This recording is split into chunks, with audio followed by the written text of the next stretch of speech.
Good morning. Welcome to the Taryn Universalist Congregation of Atlanta and our live stream worship. Happy Puppy Bowl Sunday.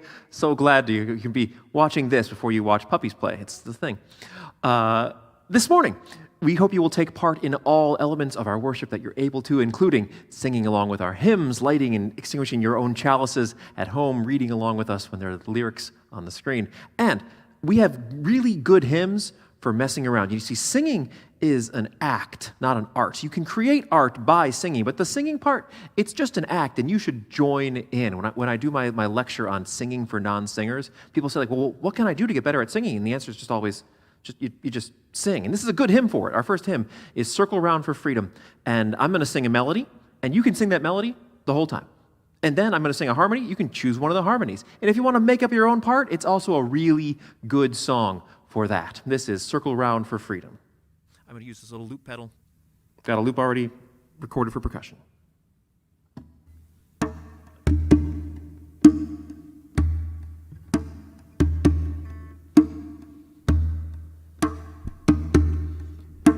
Circle round for freedom, circle round for peace, for all of us imprisoned, circle for release, circle for the planet, circle for each soul, for the children of our children, keep the circle whole.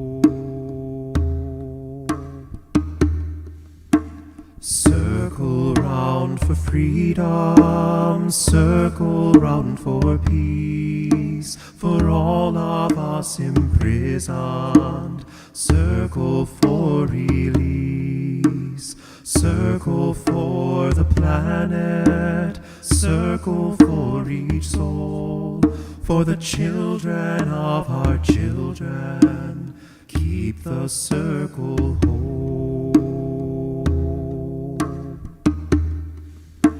Circle round for freedom, circle round for peace, for all of us imprisoned, circle for release, circle for the planet, circle for each soul, for the children of our children, keep the circle whole.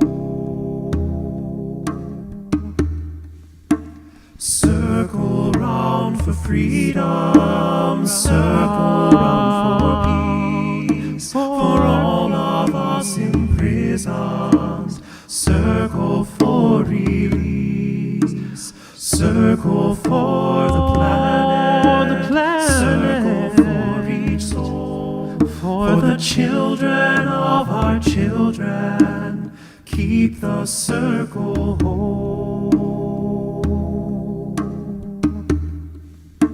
Circle round for freedom, circle round for peace, for all of us imprisoned, circle for release, circle for the planet, circle for each soul, for the children of our children, keep the circle whole.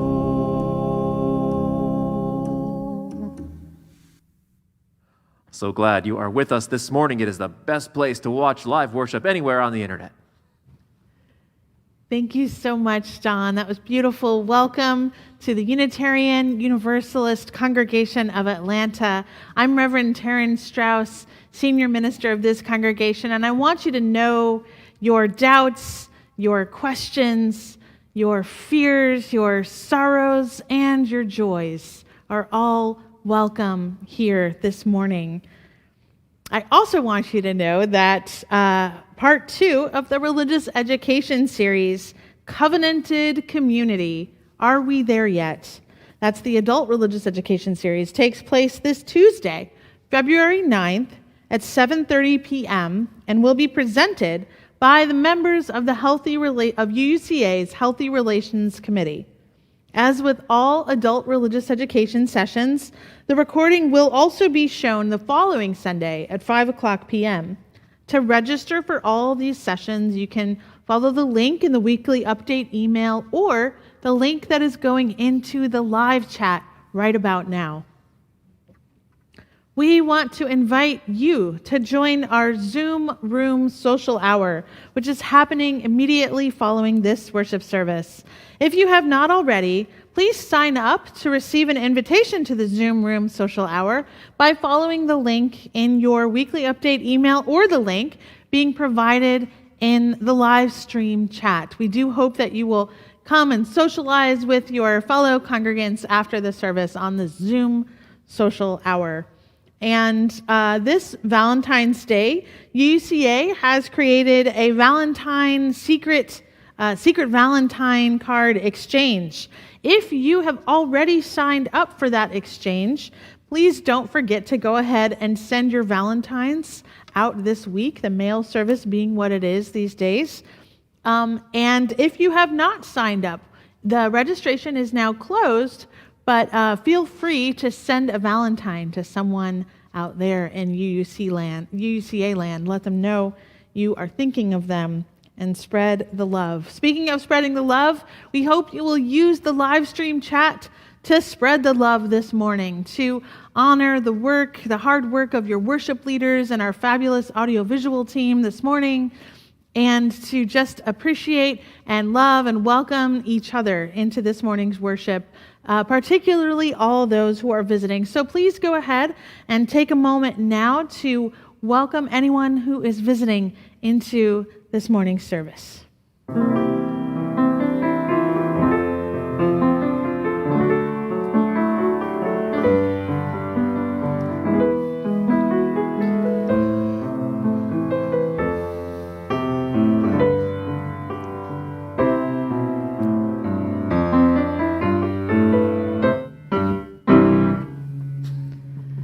Thank you. We are still in our worship series, Conflict Resilience, and we are also now in Black History Month. To honor Black History Month at Unitarian Universalist Congregation of Atlanta, we are embarking on a month of sharing some lessons, stories. We are highlighting our Black Unitarian Universalist forebearers, those Black leaders in our UU denomination who have gone before and left us with their work and inspiration for the time we are living in now. So to present our first kind of lesson and story of a UU leader from our history, Black history, is our own youth ministry coordinator, Ayanna Stringer. Ministry is what we do together, clergy and the laity. It flows from a religious conviction that invites people to become more of themselves, more whole, as we give witness to a vision of a world transformed by our care. Marjorie Bowens-Wheatley. The Reverend Marjorie Bowens-Wheatley was a Black UU minister, journalist, writer, and truly skilled thinker. She lived until 2006 and left us with incredible pieces, including the following wisdom that was published in Been in the Storm So Long in 1987. The binary language in this piece is that of its time, but the spirit of joyful acceptance is one that timelessly flows through our faith. This reading has offered me a chance to extend grace in a space that I usually don't. My work is based on proclaiming identity. My vision for this faith, as well as my life, includes the ability to live in the experience of all of our intersecting identities. That these identities matter and make our community richer. But in 1987, it was just as big, bold, and revolutionary to proclaim that our identities and the identities of our community members don't matter. Litany of Restoration. If recognizing the interdependence of all life, we strive to build community, the strength we gather will be our salvation. If you are Black and I am white, it will not matter. If you are female and I am male, it will not matter. If you are older and I am younger, it will not matter. If you are progressive and I am conservative, it will not matter. If you are straight and I am gay, it will not matter. If you are Christian and I am Jewish, it will not matter.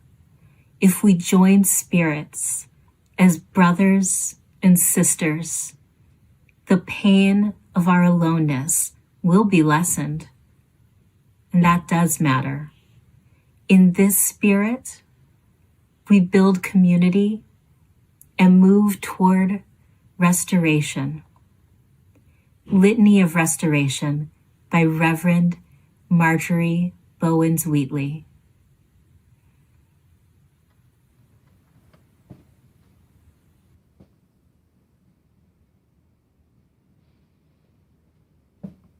Thank you so much, Ayana. And in honor of the work of Reverend Marjorie Bowens-Wheatley, which was of her time and also had something to say to us in our time, we light our chalice this morning for her contributions to our faith as we say our chalice lighting words together. May the light of this flame illuminate our tradition of seeking, invite all who yearn for acceptance, and ignite our passion for justice and peace. Our songs, both of our songs today, are songs where one line really spoke to me in this space of conflict, resilience, and inside this Let It Be by the Beatles, a song you've probably heard. There's the line, "For though they may be parted, there is still a chance that they will see."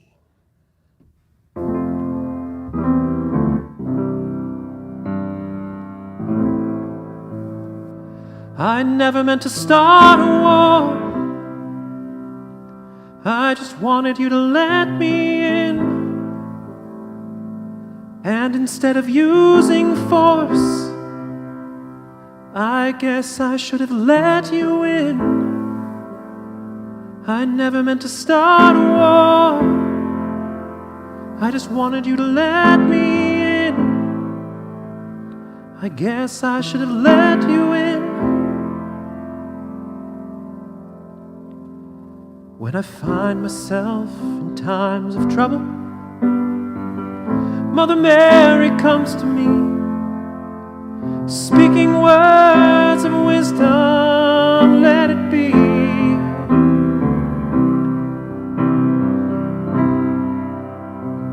I lost the word. I'm sorry. I found myself.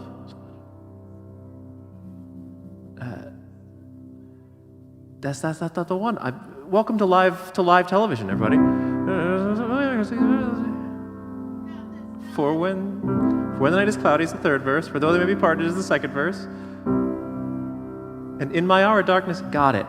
When I find myself in times of trouble, Mother Mary comes to me,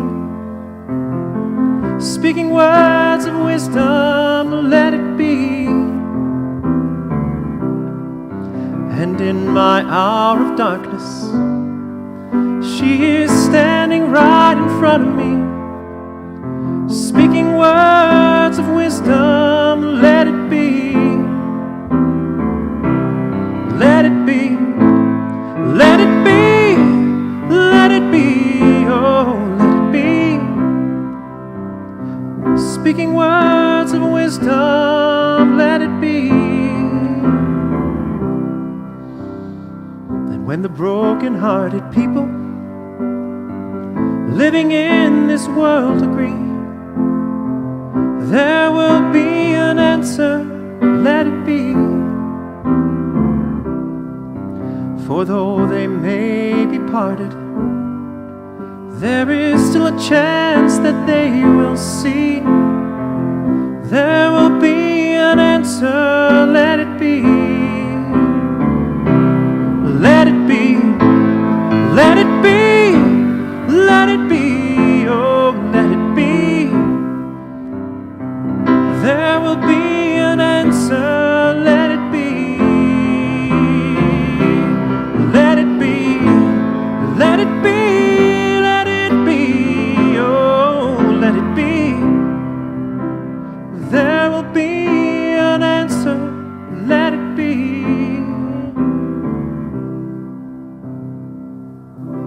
And when broken-hearted people living in this world agree, there will be an answer, let it be. I wake up to the sound of music. Mother Mary comes to me, speaking words of wisdom, let it be. Let it be, let it be, let it be, oh, let it be. Speaking words of wisdom, let it be. Let it be, let it be, let it be, oh, let it be. There will be an answer, let it be.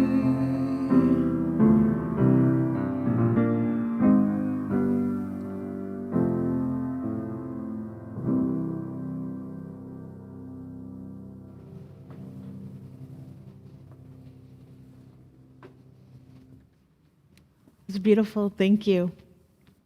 I don't know anyone who has more song lyrics in his head than Don.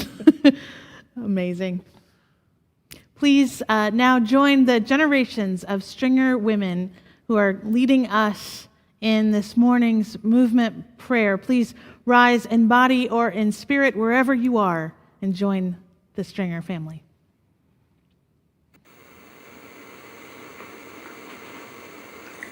We bow to honor the spirit of life. We lift our arms with gratitude for the gifts of spirit. We gather these gifts and embrace ourselves and breathe and smile. We share these gifts with the world. We remember to be present. Honor, gratitude, embrace, share, be present.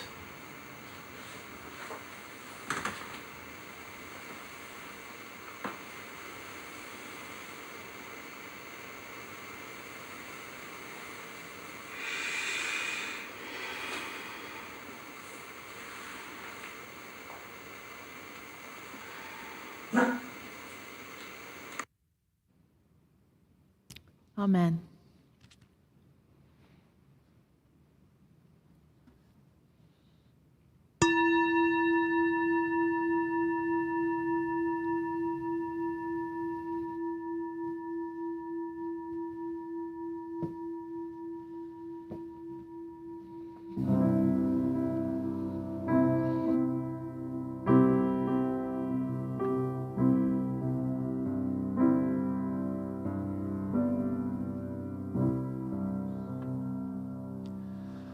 We are dancing Sarah's circle. We are dancing Sarah's circle. We are dancing Sarah's circle. Family, neighbors all. Here we seek and find our history. Here we seek and find our history. Here we seek and find our history, family, neighbors, all. Every round our generation, every round our generation, every round our generation, family, neighbors, all.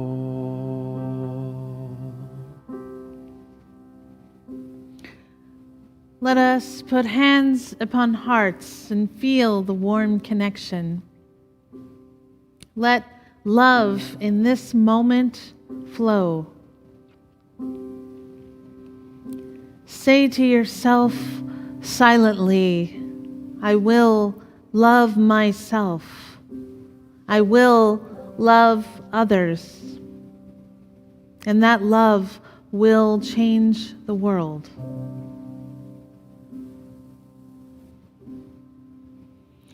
At this time, we hear the joys and sorrows of this congregation.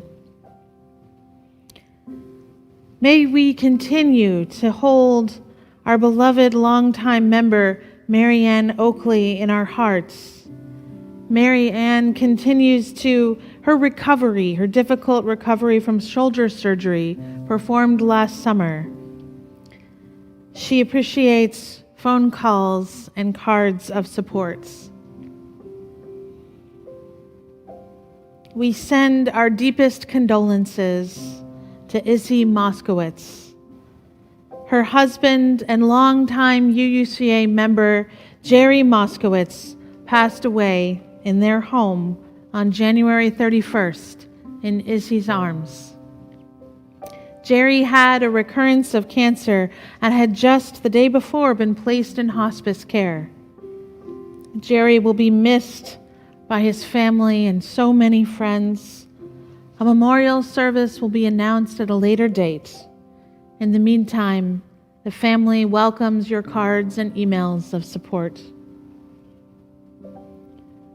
We send love to Sonia Tinsley Hook, whose cousin, Wayne Vason, passed away in late January.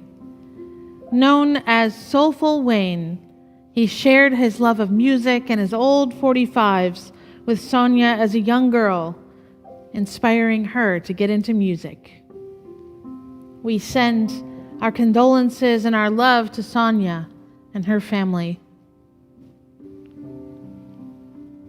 And we hold in our hearts all those who are struggling today, struggling with loneliness, with grief, loss, or illness across our community and our world.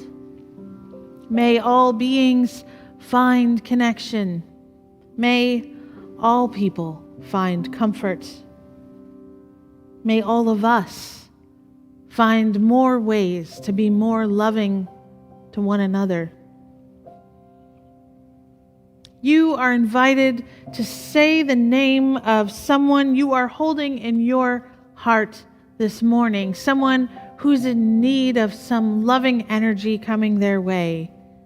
Please write their names into the live chat or speak their names into this holy moment now.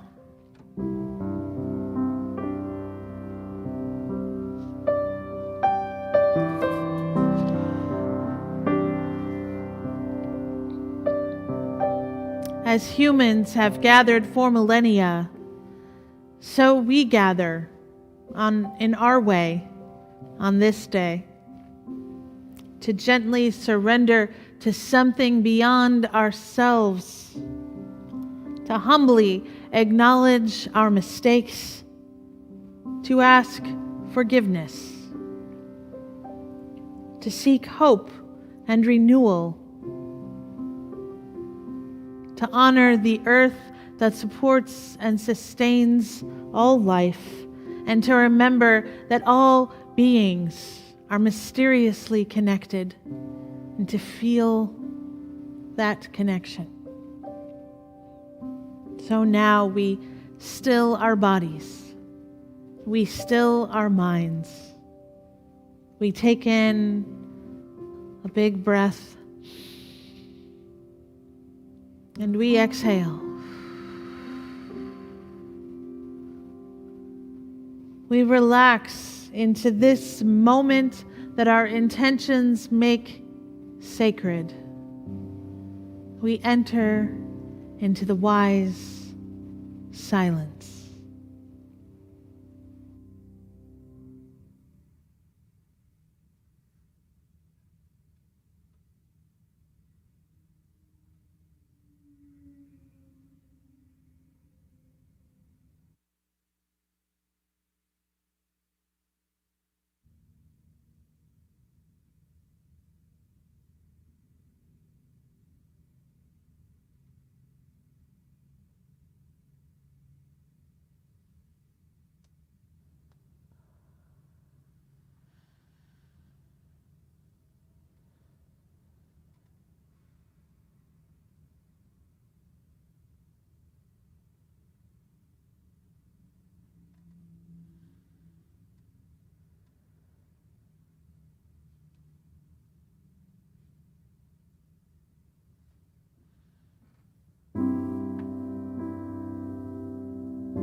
On and on the circles moving, on and on the circles moving, on and on the circles moving, family, neighbors, all. We are dancing Sarah's circle. We are dancing Sarah's circle. We are dancing Sarah's circle. Family, neighbors, all.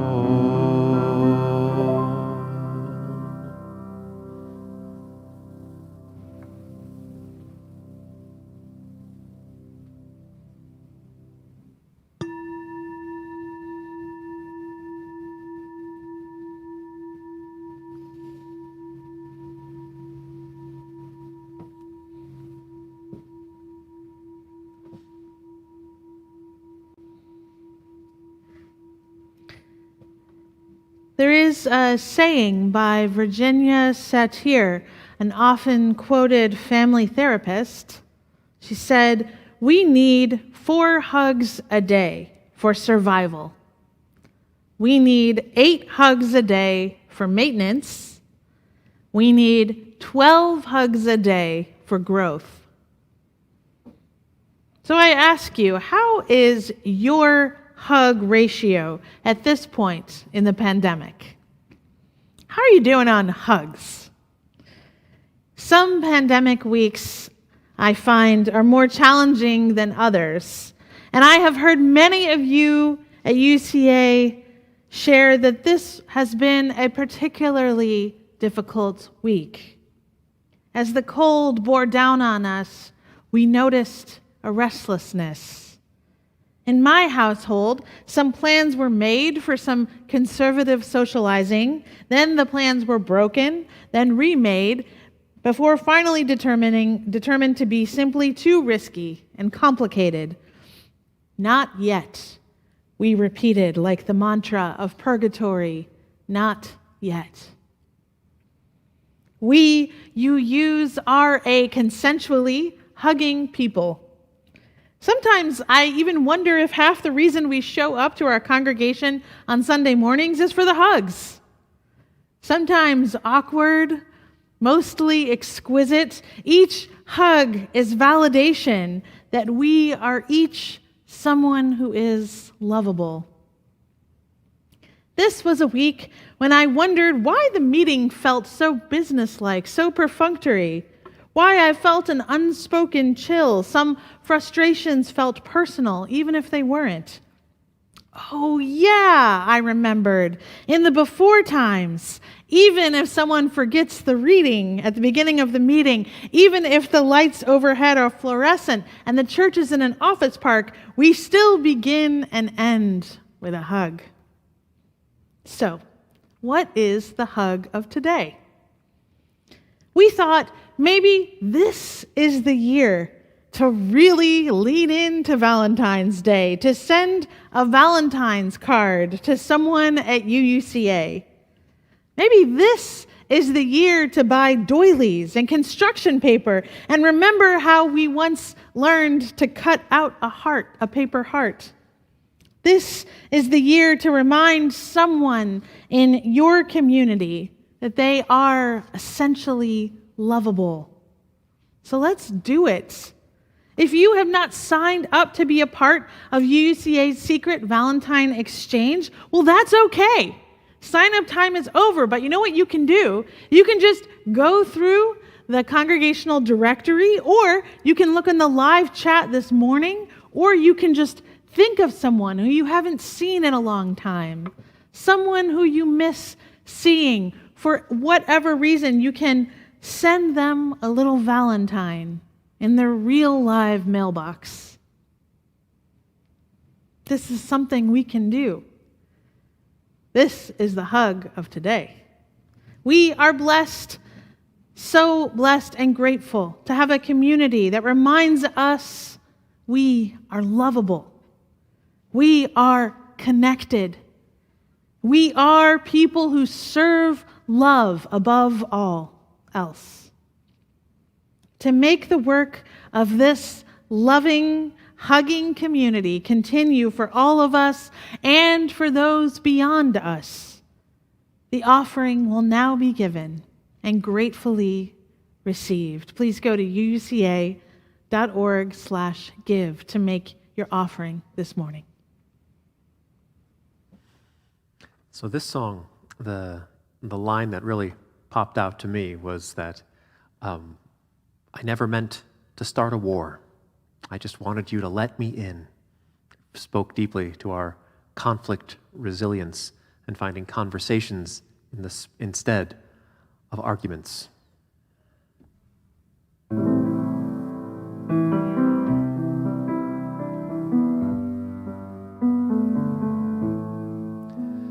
We clawed, we chained our hearts in vain. We jumped, never asking why. We kissed, I fell under your spell of love. No one could deny. Don't you ever say I just walked away. I will always want you. I can't live a lie, running for my life. I will always want you. I came in like a wrecking ball. I never hit so hard in love. All I wanted was to break your walls. All you ever did was wreck me. Yeah, you wreck me. I put you high up in the sky, and now you're not coming down. It slowly turned, you let me burn, and now we're ashes on the ground. Don't you ever say I just walked away. I will always want you. And I can't live a lie, running for my life. I will always want you. I came in like a wrecking ball. I never hit so hard in love. All I wanted was to break your walls. All you ever did was wreck me.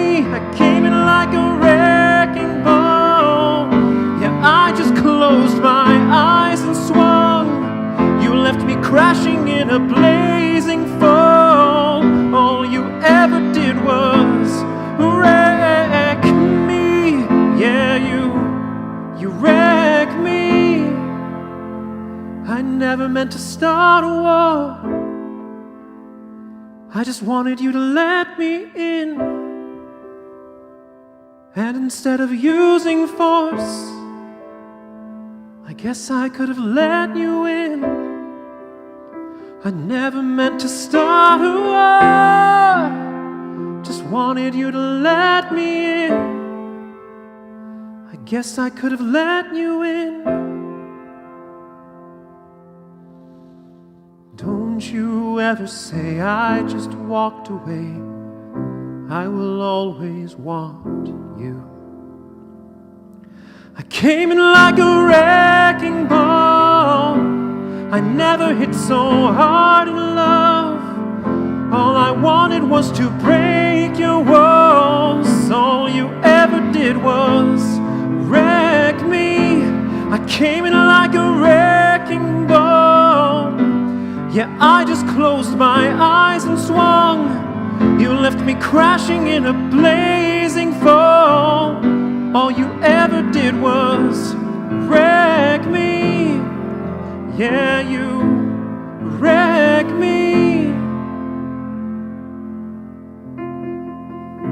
And when the broken-hearted people living in this world agree,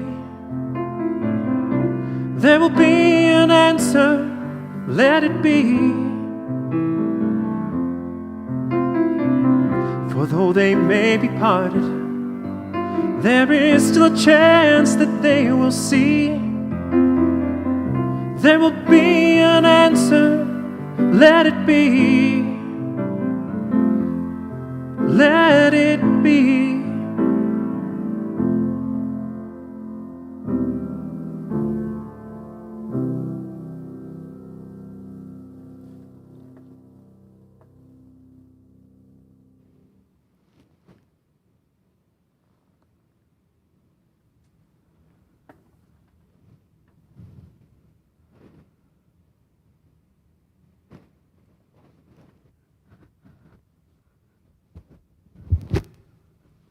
Nope, we got to dedicate the offering. Totally forgot. Okay.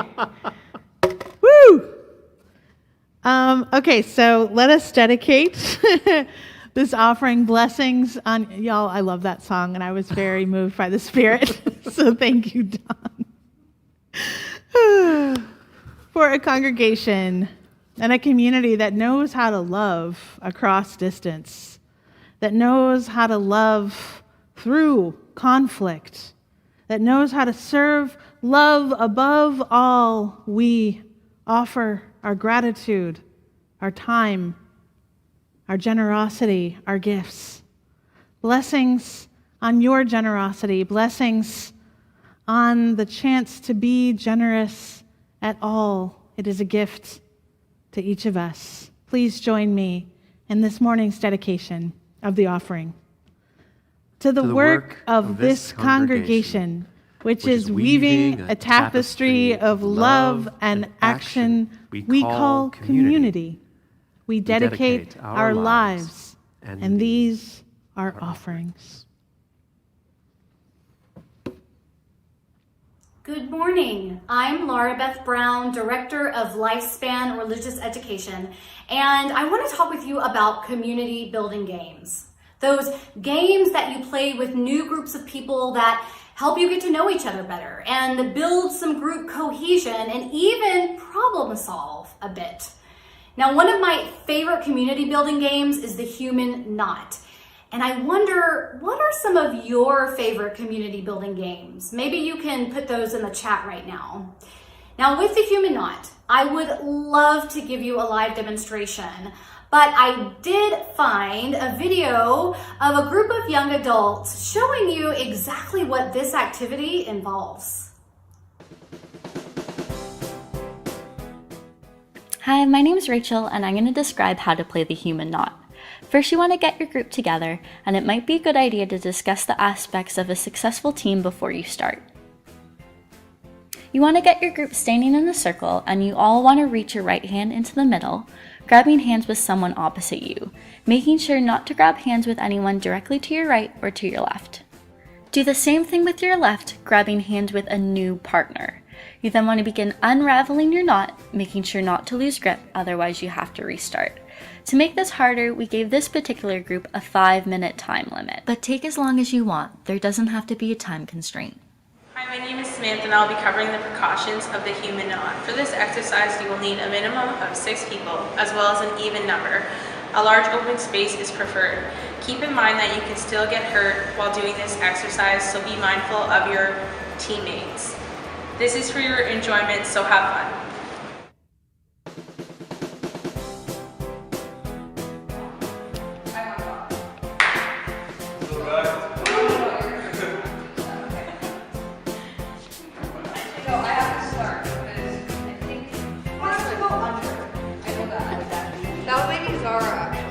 It has Zara has to go under. No, you can go over too. So Oh yeah, you can go over. Okay, step over. Step over. Oh, okay, that's good. Okay, So now, then I'm gonna. wait. Come over. You come under too. Okay, I think I should. Like, yeah, you come under. We're no, we're not. Wait. Turn around. No, it's we all have to face the same way.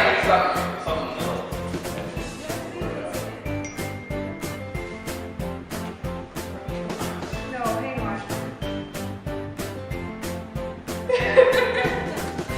Wait. It's something easy. I don't know, you know what it is. Okay, wait. You're Sam. Wait. No, we're making it. Actually, no. Keep going.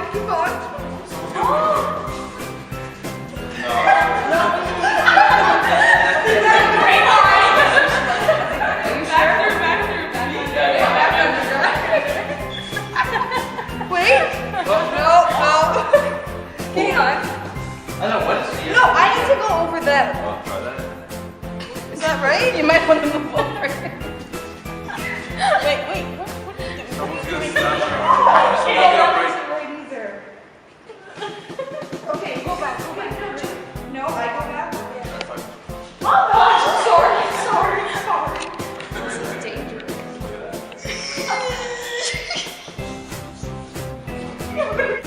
It's coming over this way?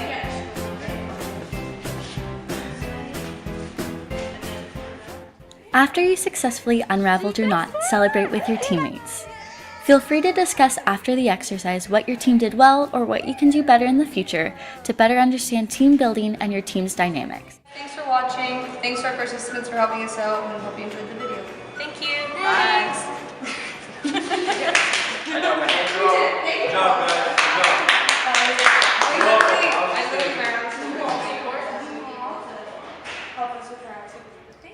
So, what did you think?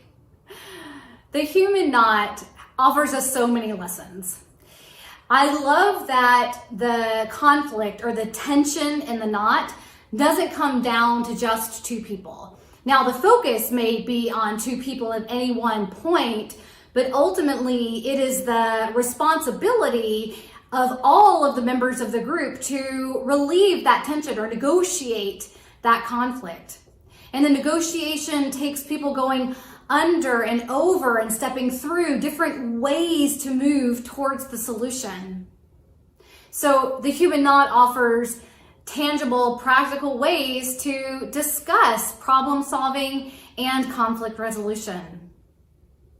And I'm wondering, what lesson are you taking from the human knot today? I'd love to see that in the chat.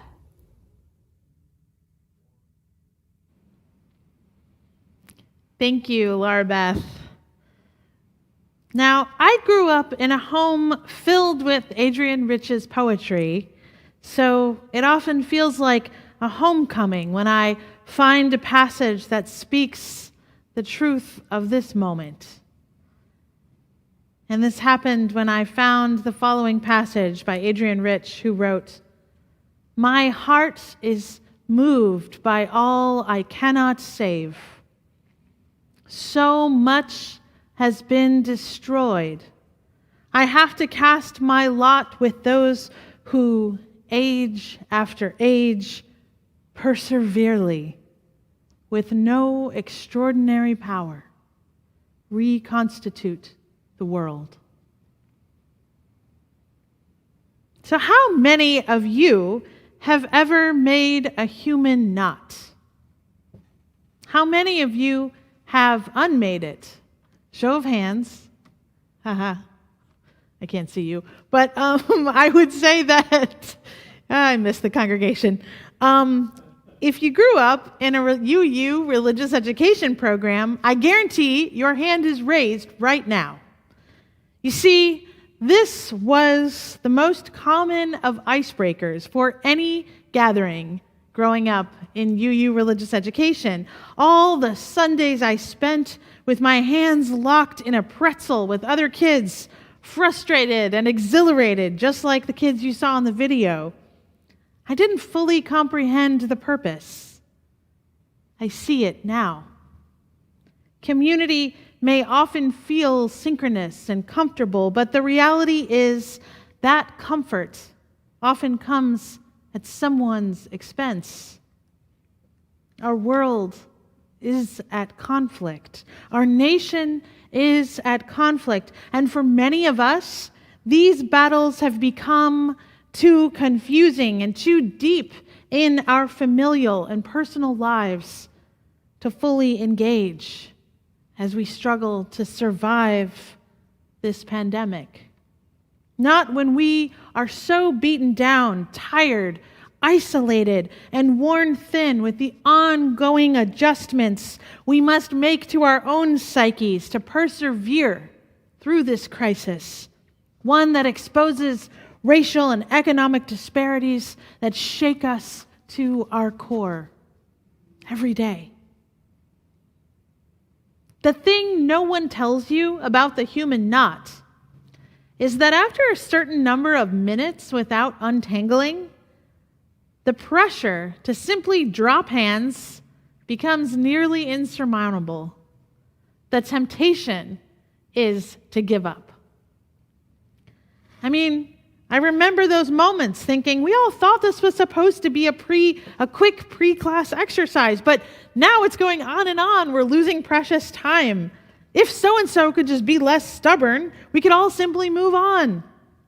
As I recall, the adults in the room simply spent all their energy just keeping us in the game, no matter how much we wanted to drop hands and move forward.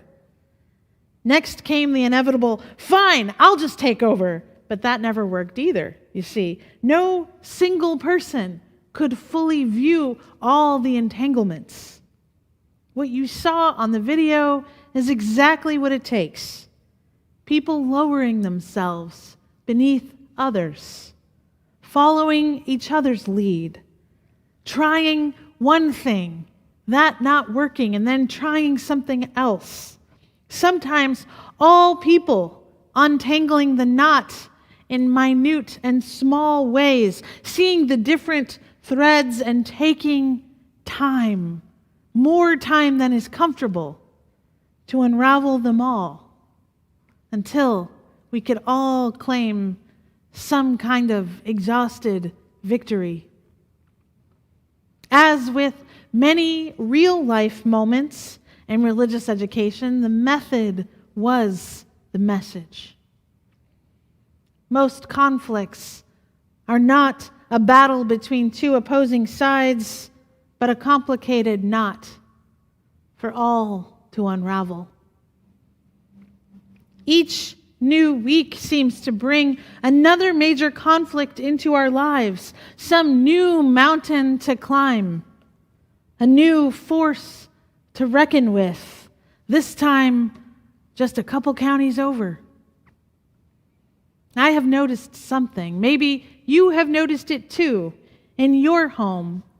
For the last 4 or 5 years, in my family, we developed the nasty habit of spending both ends of the day glued to our phones, poised for outrage, doom-scrolling headlines in terror and disgust. Being informed is important to us, as is maintaining a diversity of sources. But this habit became our learned helplessness. The president would tweet, everyone would react, and then we would react to those reactions. But we were not taking our own action. We were not organizing ourselves or communicating with our legislators or anyone really. We were merely reacting, not learning. We were not doing the persevering work of reconstituting the world. In many ways, it was a small indulgence, just a way to cope with the onslaught of democracy's daily degradation. But now, we struggle to release the habit. Now that we are no longer dealing with a would-be fascist regime, we cannot let ourselves relax. It doesn't happen that way. The body keeps the score, as we know, and the autonomic nervous system needs time to reset, to get out of fight or flight mode. And after all, so many threats remain. What this moment calls for is perseverance and accountability, not false unity. The truth is, I am not sure if unity is possible at this time. But something else is possible. Reverend Victoria Safford tells us, the goal of beloved community is reconciliation, not to destroy your opponent, nor cast them out, but to stay in the struggle until love wins. We have so much to reconcile. Some family members we had previously approached with a stance of letting bygones be bygones have since spiraled down into conspiracy theories and echo chambers of cruelty. We heard from Don last week about how to untangle the knot of whataboutism, how to disentangle ourselves from a constant diet of headlines designed to inflict outrage and stress, so we'll keep clicking and confirm our biases and affirm our anxieties. We learned that sometimes to enter into an argument with someone who insists on whataboutism or falsehoods is like punching the ocean, as he put it, which reminds me that some people are truly lost at sea. I believe it is helpful to think of our family members who have lost their connection to facts in terms of addiction. In some ways, conspiracy theories that confirm our biases are like an addiction, especially if those who believe them are socially isolating themselves. So it may be helpful to learn from the book of Alcoholics Anonymous, Al-Anon, actually, and to lovingly detach. Keep the parts of the relationship that still feel authentically healthy, but don't require you to relinquish your connection to reality, truth, and justice. Approaching a family member or colleague who insists on delusions to support their bigotry is like dealing with someone who is struggling in active addiction. And so, what you do is continue to speak a more beautiful world into being. Continue to share your vision of justice and love and include them in the vision. They may decline to hear it, or it might just get through. Dealing with these relationships is exhausting, requires rest and spiritual grounding.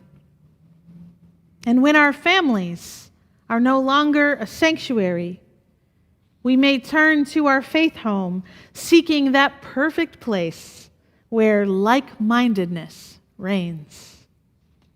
Within our community, we understandably seek comfort and safety in a congregation, or at least a place that is free of conflict and discomfort.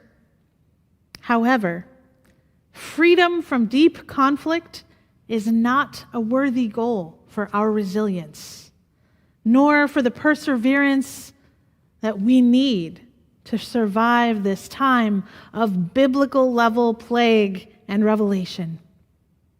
Conflict avoidance has long been a hallmark of Unitarian Universalist theology and culture. And I put forth that conflict engagement should be considered as a seventh sacred source of our faith. Now, you may remember we have 6 sources of our faith. I will quickly list them now. Mystical experiences of wonder is a source, science and reason, Abrahamic scriptures, Eastern philosophies, the words and deeds of human prophets, and earth-based traditions. Those are our 6 sources. Our 6 expansive sources are what actually set us apart from other religions, even more than our 7 principles do. Our faith has spent too long avoiding conflict as though it is a sign of sickness rather than evidence of healing. We have spent too long focusing on the perpetual good news of human progress rather than engaging the often messy and uncomfortable mistakes and failures we make as we learn and grow.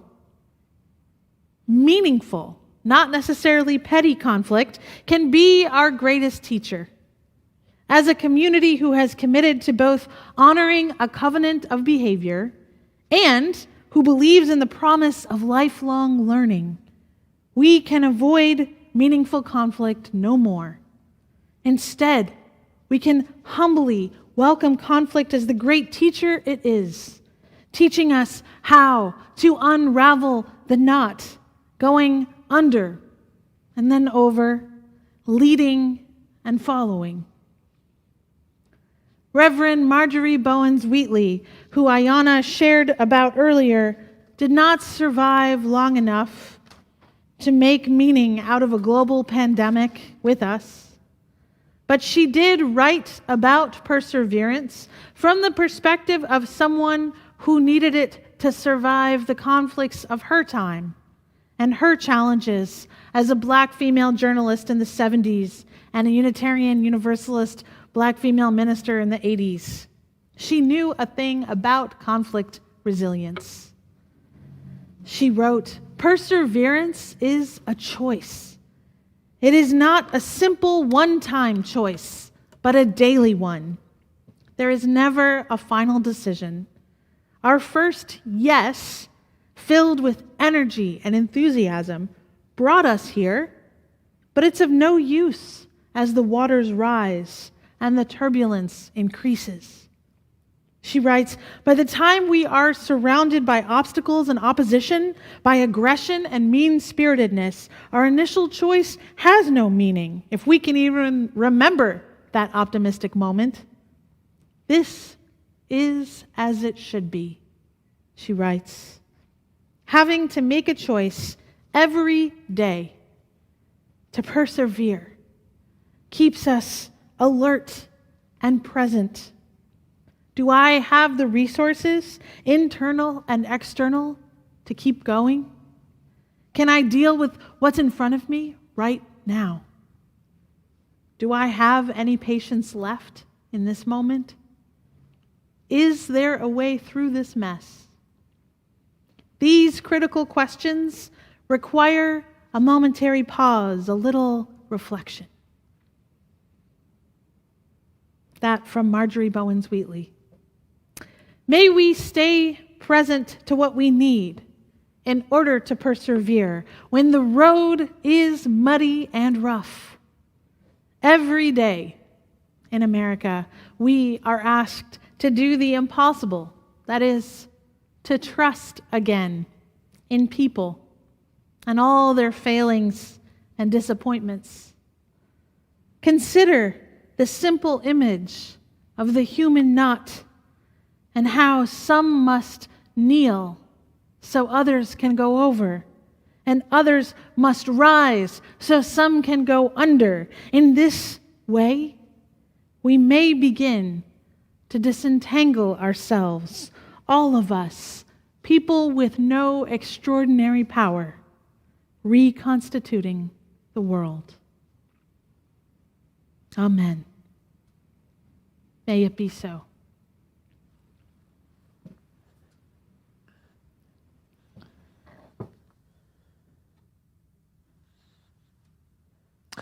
Our last hymn this morning, as we talk about untying the knot, is I know this rose will open. I know my fear will burn away. It goes like this. I know this rose will open. I know my fear will burn away. I know my soul will unfurl its wings. I know this rose will open. And you get to play around with this one just like the first hymn. There's lots of things you can do. You can sing the melody over and over and over. I'm going to sing some harmony parts. You can join in on those. You can make up your own part. We're going to loop some things.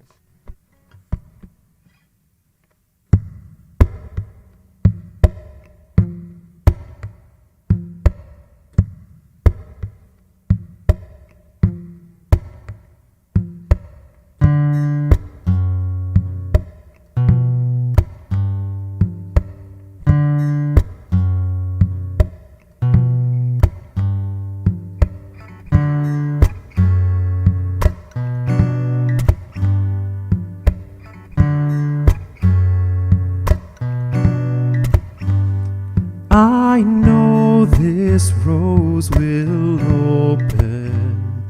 I know my fear will burn away.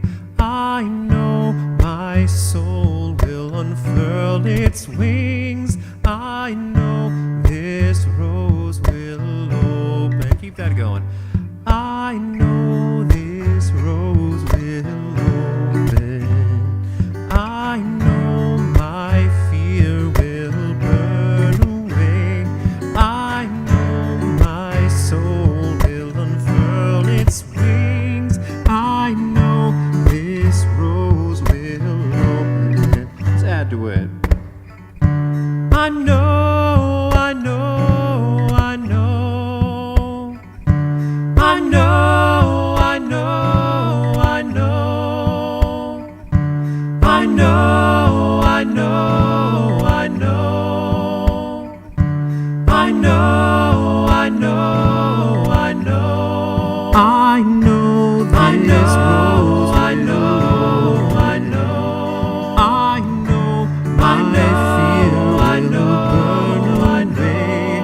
I know my soul unfurl its wings. I know this rose. I know, I know. I know this rose. I know, I know. I know my fear will burn away. I know my soul unfurl its wings. I know this rose. I know, I know. I know, I know, I know, I know. I know, I know, I know. This rose will open. I know, I know. This rose will open. I know, I know, I know.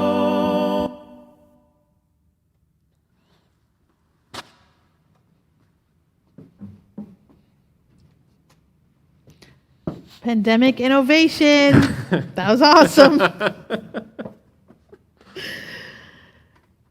So our spiritual takeaway is for you to know our Healthy Relations Committee at UUCA is here for you. They have spent a year studying and learning their charge to help you stay connected and accountable to our congregational covenant. They are teaching an adult religious education class now, and I hope you will join them as we learn together how to engage conflicts in the spirit of love and reconciliation. This is how we transform ourselves. This is how we transform a community. This is how we transform the world. And so as we extinguish our chalices all across the world right now, please go in peace, go in love. Amen. Blessed be.